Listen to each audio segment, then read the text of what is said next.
ओडिशा रे निर्भुल एवं त्रुटिशून्य पंजिका होई पारिबो कि नाही 2024-27 वर्ष पई श्रीमंदिर प्रशासन कार्यालय रे प्रथम पंजिका समीकरण बैठक अनुष्ठित होईछि।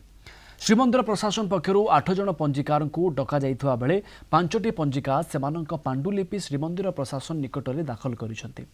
श्रीमंदिर मुक्ति मंडप पंडित सभा गजपति एवं शंकराचार्यों द्वारा स्वीकृत यह 5टी पांजी गोटे प्रकार प्रस्तुत होईछि। मुक्ति मंडप पंडित सभा द्वारा संशोधन पर यह 5टी पांजी निर्भुल एवं त्रुटिशून्य हो पारिछि। विशेषकर श्रीमंदिर में महाप्रभुंकर नीतिकांति एवं पर्वपर्वाणी को संपूर्ण त्रुटिशून्य करा जायछि। पूर्वरु त्रुटियुक्त पांजी छापुथबा पांजी विरोध में कार्यानुष्ठान पाई निष्पत्ति होइथिला, किंतु एजाय कौनसी कार्यानुष्ठान ग्रहण करा जाय नाही। श्रीमंदिर प्रशासन पक्षरु पंजिका त्रुटि सुधारिबा एवं पर्वपर्वाणी विभ्राट रोकिबा पाई बैठक में आलोचना होईछि। विभिन्न पांजी मध्य समन्वय रक्षा करने को बैठक में गुरुत्व दिया जायछि। तेबे 2025 मसीह पया श्राद्ध, सरस्वती पूजा, काली पूजा, शिवरात्रि, जन्माष्टमी इत्यादि विभिन्न पर्वपर्वाणी को नहीं लोक माने द्वंद्व में रहिथिबा बेले चलित 2026-27 वर्षर त्रुटिशून्य तारीख और तिथि बार को नहीं बैठक में आलोचना होइथिला। तेबे अनेक पांजी व्यावसायिक मनोवृत्ति रखी आगुआ पांजी छापुथबा अभियोग होइछि। अनुमोदन पत्र न नहीं ताको संशोधन न करी व्यावसायिक दृष्टि से पांजी छपे लोक विभ्रांत करुँच।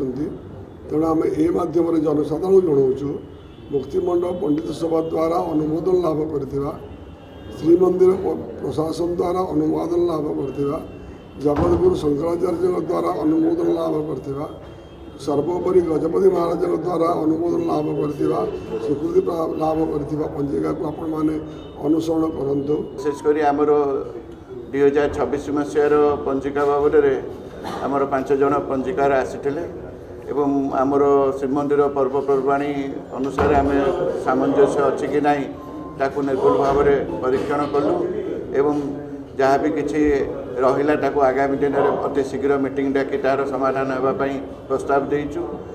गोटे ये कहवा कथा जे पांचटा जदि निश्चित भाव में आगुआ टी बाहरी जाता और सबू पंजीकर मैंने बोध हुए मोर विश्वास अच्छे से सहयोग करते जेहेतु किछिटा विलंब घटुची से बोधे ये जो किछिटा पांजीवाला से योगदान करूना पांजी से छापिले संविधान सेमती किसी ना कि कौन छापिले किसी दंड दिज्व। जदि जड़े लोक 3, 2, 8 कह आईन